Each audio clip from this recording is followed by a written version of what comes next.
So, like I say, these people aren't struggling or failing with something. They actually just want more. They know that there's more available for them in life, career, business, maybe more available to them spiritually. Maybe they're on that path, financially, for sure. And they want to be better. And the really important part of this, and this is where I thought it could be a helpful episode to share, is they don't want to do more or be better to prove themselves to anyone. And they don't want to do it to feel validated, feel like they've ticked a box or, passed a test. Quite often they've already worked through these kind of beliefs that come up. And now they want to do the work that is for them alone because they want to be better. Do you feel like everything is really good, but actually, if you're really honest with yourself, you would like it to be really great? Or maybe things are great, but there's that niggly voice in your head that says, actually, you want things to be exceptional. In this episode, I'm going to be sharing some of the thoughts that I've been having over the last few weeks and some of the reflections through my own growth and that of my clients as I am redesigning my one-on-one coaching offer, which is going to be open again soon.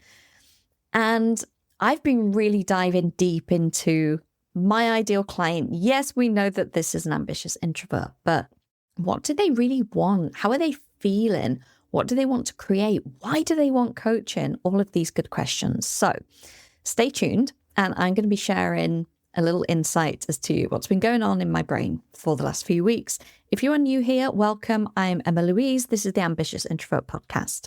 So as I said, I'm redesigning my one-on-one offer. Quick shout out to the amazing Emily Walker. Emily is a very, very talented curriculum designer that I've worked now with all of my programs that I've ever launched here at the Ambitious Introvert to ensure that they deliver, get the best possible results for my clients, and so that the containers are built in a way that fosters the right environment for the right person. So I have been given tons of homework by Emily, and I've been carving out lots of space the last few weeks to really think about this and really think about what this person looks like who would be my client in my next one-on-one offer. And the reason that I wanted to put this in a podcast episode is because many of you listening may resonate with some of the things that I talk about here. And my thought process on this is quite different from a lot of other coaches. And in that way, my marketing is quite different. So this could be really helpful. Like I say, if you are someone that things are good, but you would like them to be better, or things are great, but you would like them to be amazing. And I'm going to be talking about some of the things that sneakily come up for my clients who are in this situation, some of the maybe limiting beliefs that they have around it, and also why it's okay to feel like this. So, clients who I love working with and who get the best out of coaching with me, without a doubt, are the people who do not feel like they need coaching. I know that sounds crazy.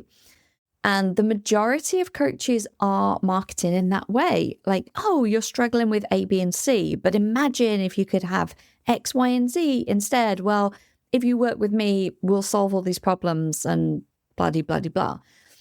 Now, I've always been quite averse to working with people who are like, I feel like I'm failing, or like, I need this to work. When it has that energy, it really repels me. I don't think I'm the best coach to work with people like that. And it's really interesting because late last year when I did my Clifton strengths, my top 2 strengths are strategic, so big picture thinking, makes a lot of sense. And also maximizer is my number 2. And I have toyed with this kind of good to great idea a lot over, I would say, the last year, maybe more. And it actually says it for maximizer and Clifton strengths. That's my strength, is literally when things are good and great, how can we maximize them? How can we make them even better? How can we make them more efficient? How can we make them more fun? How can we make them more exceptional? Whatever that thing is. So that was very permission given to me to know that there's nothing wrong with owning the fact that that's actually where I'm best suited. There are a ton of coaches that are really great when people are maybe right at the beginning of their transformation journey, or where people are really stuck on a certain thing and it's a real problem for them. And those coaches are amazing at working with those people and bringing them out of, the hole that they're in or how they're feeling, and getting them to this really great neutral place to be able to really compound and grow. I am now thinking that my ideal client is actually in this more neutral place. They are not desperate for the help of a coach. They, like I say, they don't feel like they need it. It's not like, oh, I can't do it on my own and I have to have this coach. In fact, a number of my long-term clients will say, they will acknowledge that they don't need coaching, but they want to have it because they know either they feel better with the support there, or it pushes them. If they know they're making a big investment in themselves, it pushes them to make the most of it and bring their best self to the table, or that they just like growth. They just like the challenge and they know that there's more available for them. So it's not like, oh, Emma-Louise, if I stop coaching with you, my life and business and career is going to fall apart. Nothing like that. Or these people could go on and be as extremely successful as they are now without that. But the point is that they value it, they enjoy it, and they want it. And that's something that's really, really important, is the want that we're going to come back to. So, like I say, these people aren't struggling or failing with something. They actually just want more. They know that there's more available for them in life, career, business, maybe more available to them spiritually. Maybe they're on that path. Financially, for sure, and they want to be better. And the really important part of this, and this is where I thought it could be a helpful episode to share, is they don't want to do more or be better to prove themselves to anyone. And they don't want to do it to feel validated or feel like they've ticked a box or, passed a test. Quite often they've already worked through these kind of beliefs that come up, and now they want to do the work that is for them alone because they want to be better. They want, okay? And this word is really interesting as I've been journaling on this, I've been meditating on this, I've been sitting with it a lot. So if things are good and you want them to be great, or if things are great and you want them to be exceptional, that's okay. It does not make you greedy. It does not make you ungrateful. You shouldn't just be happy with your lot and put up with it because this is as good as it gets, or, oh, there are people worse off, so I should just be pleased with what I've got and, sit here and shut up. It's okay to want more.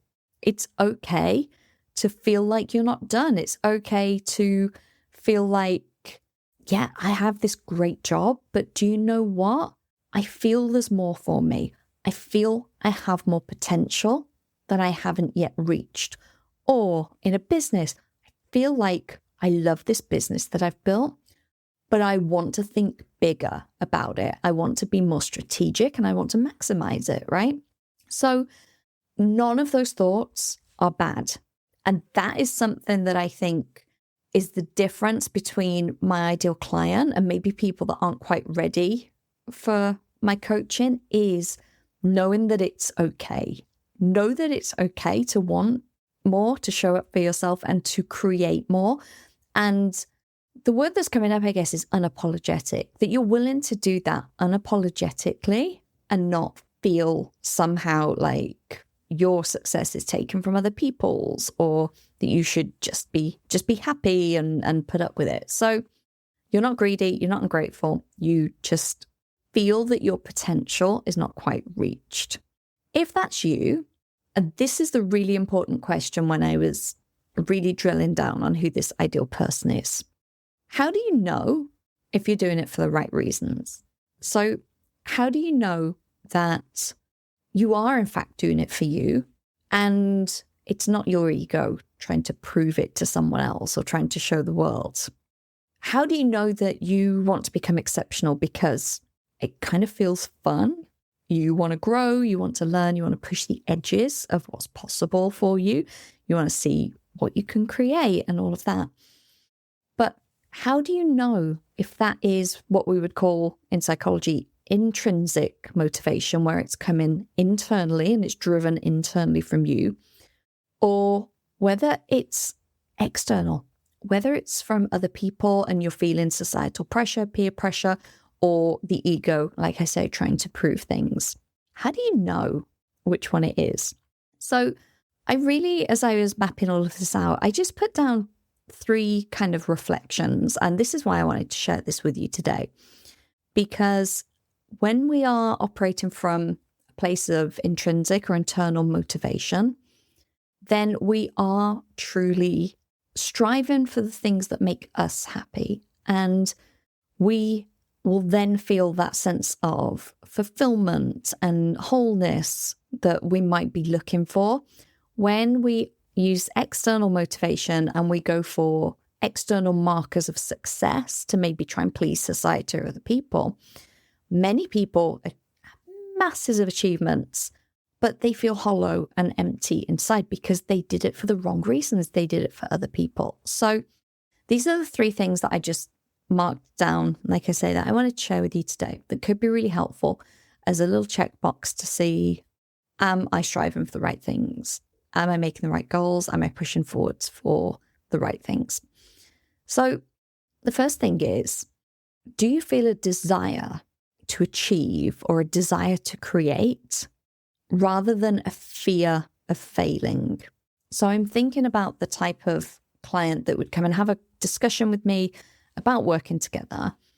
It would be from desire. It'd be, I want to create this. I really want to do this. I feel passionate. I feel excited.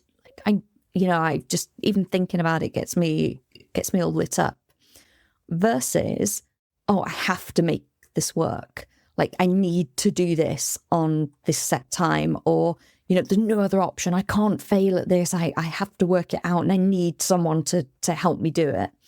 Can you see the difference? That's the fear of failing. And that is quite often because we've set ourselves up with a measure of external success and we feel like we have to hit it and we feel fear about not doing so. The type of person that I work with has the desire to achieve, but it's desire. It's all driven in a really kind of fun and positive and exciting way. They feel like there's potential that they want to play with. So that's the first one. When you're looking at your goals, think about that. Is it because you have a desire to achieve them, or is it because you're actually scared of not hitting them on what you may make that mean about yourself or what other people may make that mean about you? The second thing is, I want you to lean into your big, juicy goal, desire, thing that you would love to achieve. The big dream at the moment. Imagine you achieved it. You hit it, you attained it, whatever the thing is. And I want you to feel how that feels inside. And then I want to know, would you be okay if no one else ever knew that it had happened? So if it literally occurred in complete secret, but you had everything that you wanted, no one else ever knew, no one congratulated you, it wasn't on LinkedIn, it wasn't on your CV, you didn't talk about it with anyone, no one in your family knew, how would that feel? That's a really great way to really ascertain, are you doing it for props from other people? Is it your ego looking for validation? Do you want other people to see how well you've done and how great it is? Or are you truly, truly okay with it happening just for you? And number 3, the people that I work with, yes, they are pushing themselves. There is growth, there are big challenges, big shifts, and none of that is easy at all. However, the challenge feels fun and exciting to them. And yes, a little bit scary, sometimes a lot scary, but it feels fun and exciting.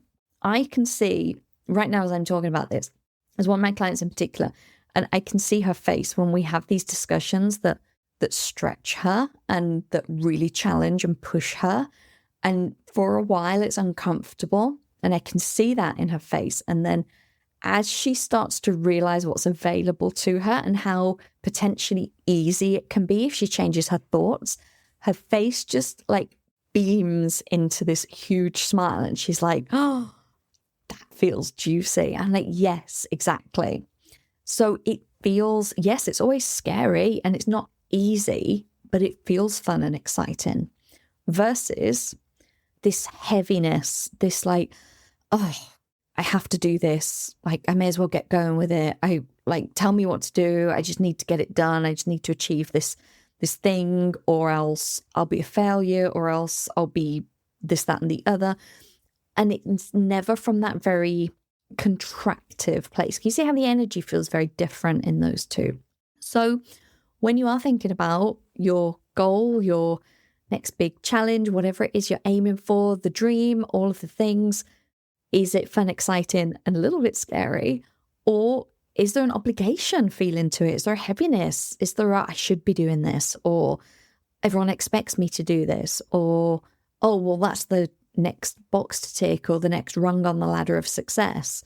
Like, if you can feel in your body whether it does feel fun and expansive, or does it feel contractive and, yeah, like an obligation, that is another great way to tell if you are doing these things for the right reasons. So this was a very loose episode, but I just wanted to share those thoughts with you. I know many of you have really, really good businesses, really, really good careers, really, really good lives, but you want more and you want them to be great. And I know that many of you have absolutely great lives, but you want them to be exceptional. You want them to be phenomenal. So the first thing that I really want to reiterate in this is that's okay. It's okay to want more. It's okay. You don't have to settle. You don't have to be done. You don't have to feel like, things are good enough. Like, I can just be grateful. You can absolutely be grateful and should be grateful. Gratitude is one of the most powerful exercises that there is. But you can still be grateful for what you have and you can still desire more. And then the other part was just really leaning into whether your goals, whether your desires, whether what you're trying to achieve, whether what you're dreaming about, everything that you want to create for yourself, whether it's that internal, intrinsic, personal, kind of soul-led motivation, or whether it's more of an external obligation. So that was whether you desire to achieve or whether it's from a fear of not achieving. Would you be okay if no one ever knew? Would you be okay if you got everything you wanted and it was private, just to you? And does it feel heavy? Does it feel like something you need or must do, that there's a clock ticking or some kind of pressure on you, or that you'll miss out if you don't? Or does it feel actually fun, exciting, like, of course, a little bit scary or a lot scary, but does it feel kind of potential and expansive? So those are the things that I would invite you to lean into, just to check that where you're putting your energy, because, our energy is our most precious resource as introverts. Are you putting your energy in the things that you actually, truly, deeply want versus you feel that you should do?